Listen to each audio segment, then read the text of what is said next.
तो देखिए मेरे प्यारे सभी छात्र छात्राओं, आज हम आप लोगों को एक्टिव पैसिव में कंटीन्यूअस टेंस के बारे में समझाएंगे।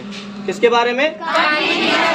तो एक्टिव से पैसिव बनाते समय जो टेंस परिवर्तन हमने आपको बहुत पहले बताया, उसमें कंटीन्यूअस टेंस को हम कैसे एक्टिव से पैसिव में चेंज करते हैं, इसके बारे में हम आपको समझाएंगे बहुत ही आसान तरीके से। तो देखिए हमारा एक तरफ एक्टिव है और दूसरी तरफ क्या है? पैसिव। एक तरफ एक्टिव और दूसरी तरफ पैसिव। तो हमारा टेंस है प्रेजेंट कंटीन्यूअस टेंस, अर्थात यदि हमारा active voice present continuous tense में रहेगा तो उसको पैसिव वॉइस में भी हम प्रेजेंट कंटीन्यूअस टेंस में ही बनाते हैं। लेकिन परिवर्तन क्या होता है?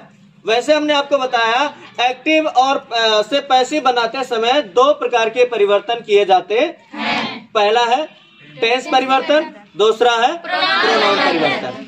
तो टेंस परिवर्तन में जो हमारा ये प्रेजेंट कंटीन्यूअस टेंस है वो प्रेजेंट कंटीन्यूअस टेंस में ही रहता है। लेकिन परिवर्तन क्या हो जाता है कि देखिए प्रेजेंट कंटीन्यूअस टेंस की सहायक क्रिया क्या होती है? Is, am, are. क्या होती है?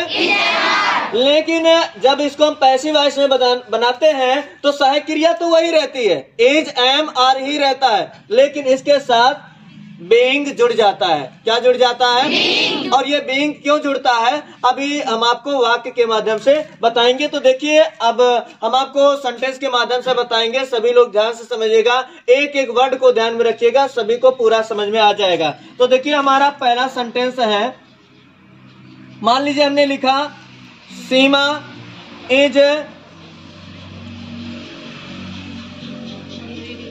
रीडिंग दिस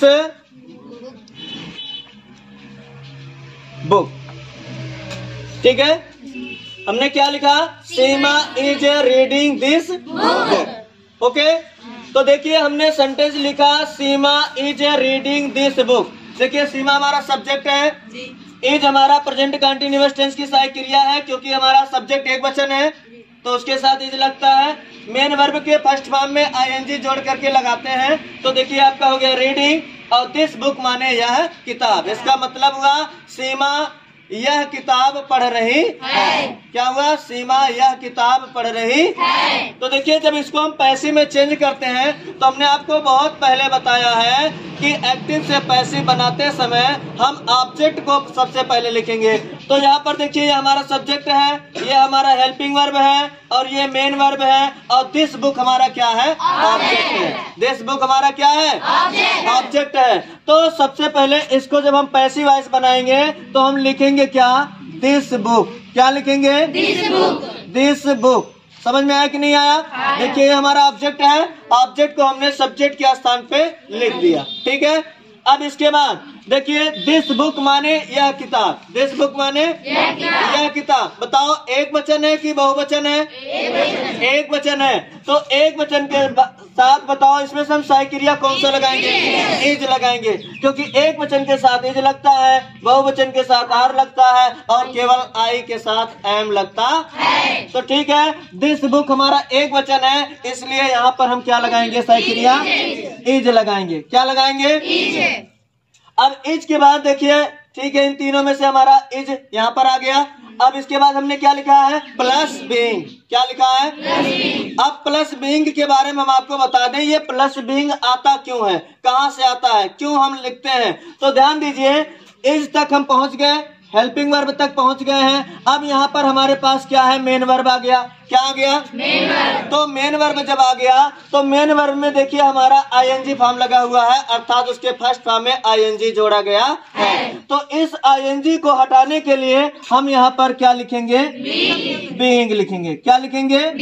बीइंग हो गया। समझ में आया?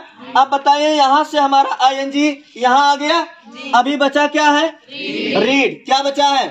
तो हमने आपको बहुत पहले बताया कि एक्टिव से पैसिव बनाते समय मेन वर्ब के फर्स्ट फॉर्म के जगह पर मेन वर्ब के थर्ड फॉर्म का प्रयोग होता है। तो रीड का थर्ड फॉर्म क्या हो जाएगा? रीड ही होता है। क्या होता है?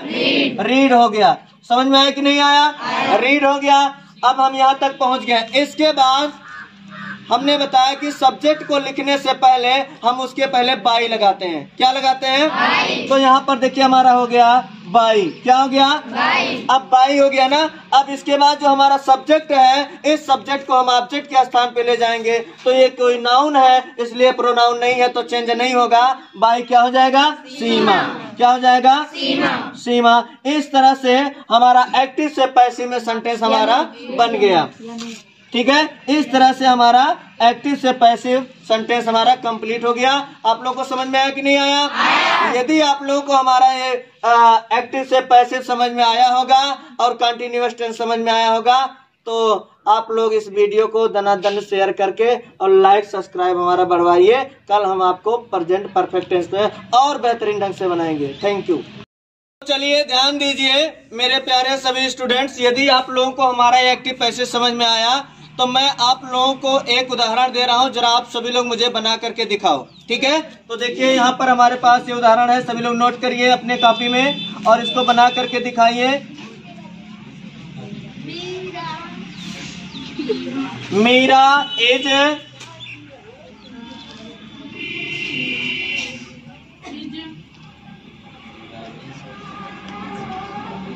राइटिंग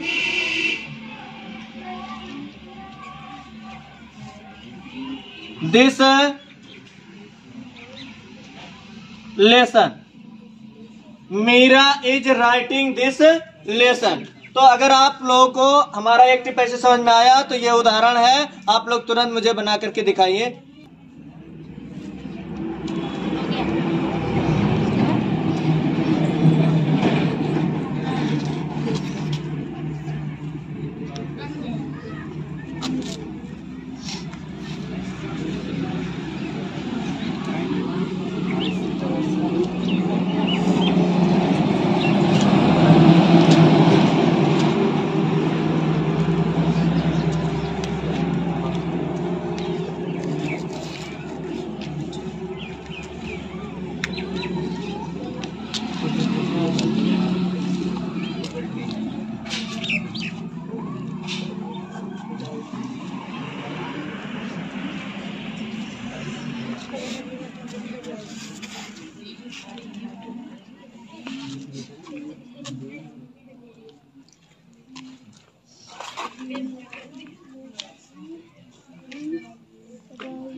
बन गया सभी लोगों का? सभी लोग बना लिए? कोई दिक्कत नहीं है? समझ में आ गया है? तो ठीक है, बहुत अच्छी बात है। आप लोगों को हमारे पहले ही एग्जाम्पल पर आप लोग समझ में आ गया है। ठीक है, इसी तरह से आप लोग मेहनत करके आइएगा। Thank you.